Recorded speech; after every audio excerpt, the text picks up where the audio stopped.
Hello friends, नमस्कार। मैं doctor पवन कुमार। पशुओं में डेगनाला बीमारी के कारण एवं रोकथाम के उपाय। मेरा यह बार बार प्रयास रहा है कि मैं पशुपालक बंधुओं को समुचित उपाय बता सकूं और बीमारी की रोकथाम सहज और सरल तरीके से किया जा सके।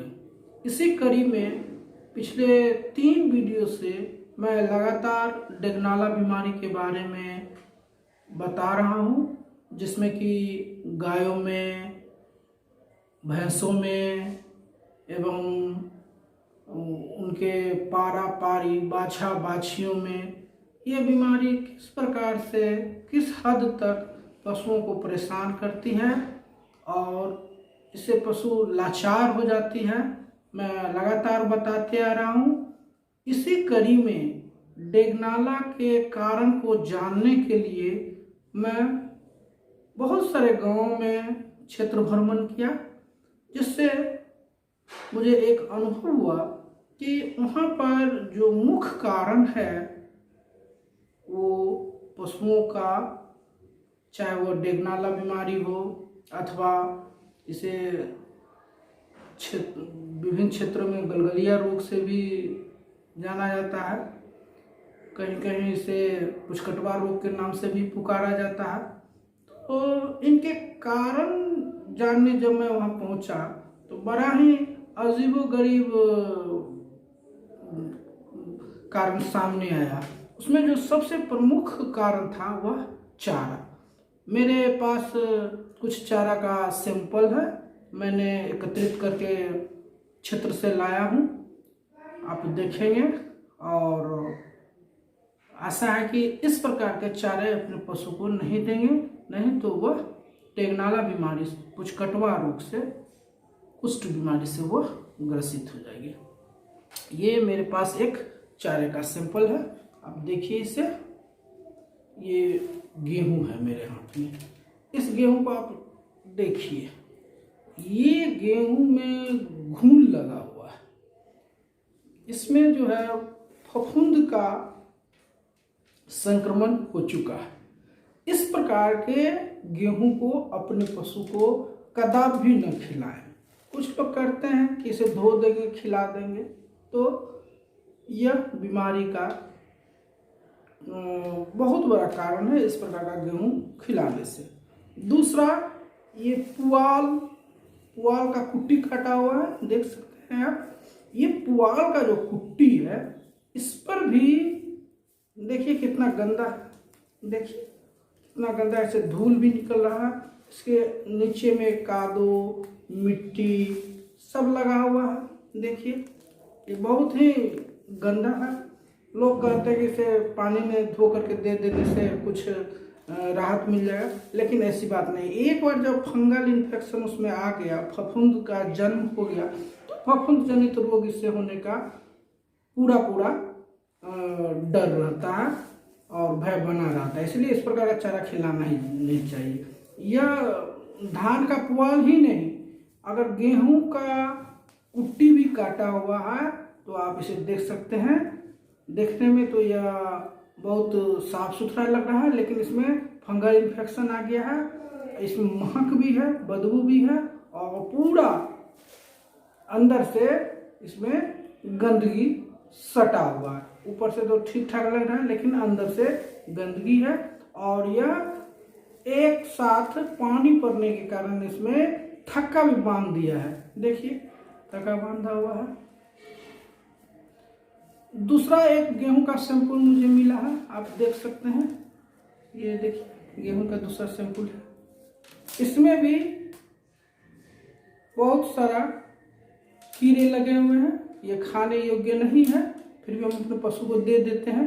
लगातार खिलाने से, इस तरह का दाना लगातार देने से पशुओं में फंगल का इन्फेक्शन हो जाता है, फफूंद जनित रोग होने की संभावना रहती है और हमारे पशु डेगनाला बीमारी के चपेट में आ जाते हैं, पुचकटवा रोग के चपेट में आ जाते हैं।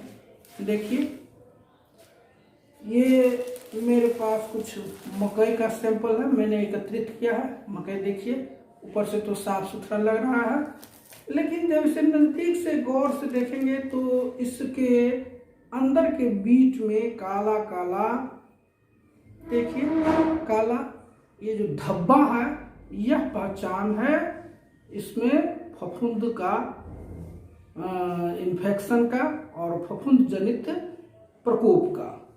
ये काला काला मकई में जब आ जाए तो आपको समझ लेना चाहिए इसमें कहीं ना कहीं फफूंद का संक्रमण हो गया है, और इस तरह के खाद्य पदार्थ को, इस तरह के दाना को पशु को नहीं देना चाहिए। देखिए एक गेहूं है मेरे पास जो फ्रेश है, लेकिन इसके अंदर में कीड़े लगे हुए हैं। देखिए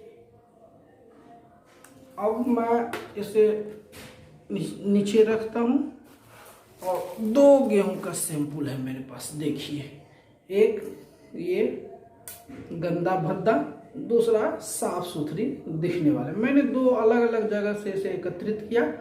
इस दोनों में आप देखेंगे कि बहुत कम अंतर है, ये गंदा है ये साफ है, लेकिन दोनों में बदबू है और दोनों में फफूंद का संक्रमण हो चुका है।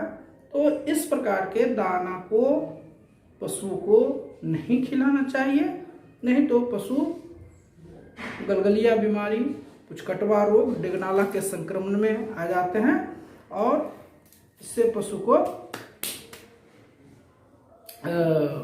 जहाँ तक उसका दूध उत्पादन क्षमता, प्रजनन क्षमता, सभी प्रकार की क्षमताओं पर उसका प्रतिकूल प्रभाव पड़ता है, और अंत में पशु के पाँव खूर गलने लगते हैं और पूंछ गल करके गिर जाते हैं और पशु लाचार हो जाती है, चलने फिरने में असमर्थ हो जाती है और उसकी मृत्यु हो जाती है।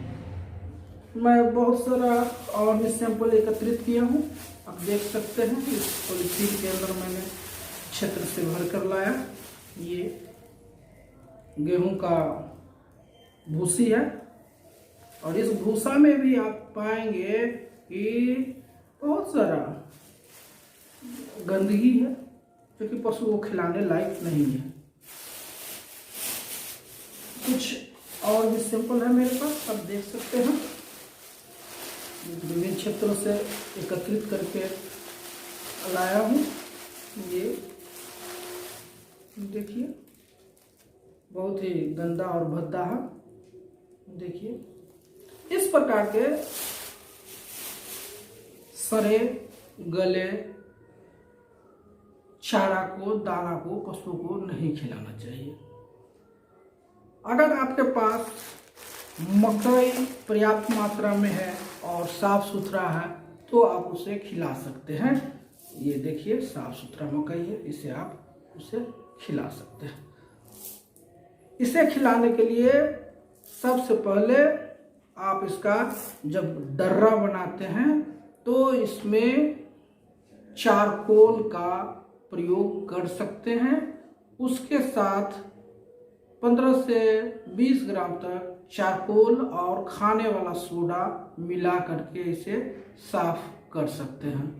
हो सके तो इसमें 25 ग्राम सोडियम बाइकार्बोनेट भी मिला दीजिए, और इसके बाद 2-3 पानी से, सुसुम पानी से इसे साफ कीजिए, फिर इसका दर्रा बना करके उसको खिलाइए।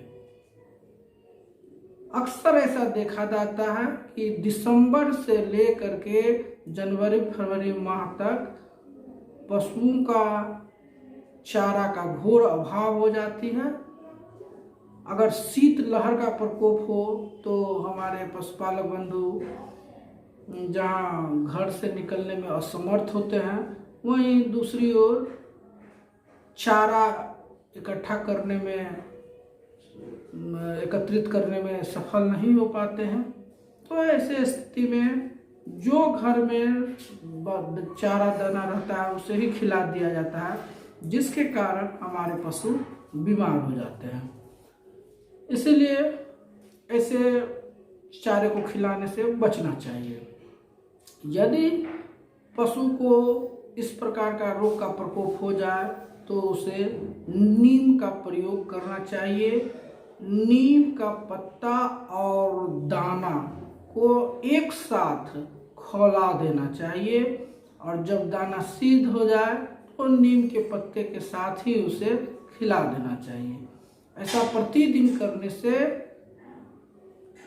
फंगल के जो फफूंद है उसके संक्रमण को बहुत हद तक कम किया जा सकता है और इस प्रकार से फफूंद जनित डेगनाला बीमारी से कुष्ठ रोग से पशुओं की सुरक्षा की जा सकती है। स्वच्छ आहार और पानी के से ही हम अपने पशु को स्वस्थ रख सकते हैं और अपने पशुओं को दुधारू और प्रजनन योग्य बना करके रख सकते हैं। धन्यवाद।